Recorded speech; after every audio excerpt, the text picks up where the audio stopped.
ব্যথা আমার নয় শুধু একার, বিপ্লবী তিলোত্তমা করেছে অঙ্গীকার, লুটিয়েছে প্রাণ তাই ধরেছে গান, করছে প্রার্থনা বিফল্লা দাসে বলিদান।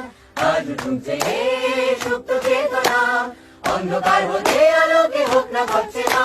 আর কবে আর কবে আর কবে আর কবে আর কবে আর কবে আর কবে চোখ মেলে তাকাবে, আর কবে আর কবে সমব্যথী হবে, আর কবে মনটা হবে স্বাধীন, আর কবে ফের ঘুরে দাঁড়াবে, আর কবে কণ্ঠ শক্তি পাবে, আর কবে চিত্ত স্বাধীন হবে, আর কবে সিদ্ধ হবে হৃদয়, আর কবে শিরুনে দাঁড়াবে, আর কবে।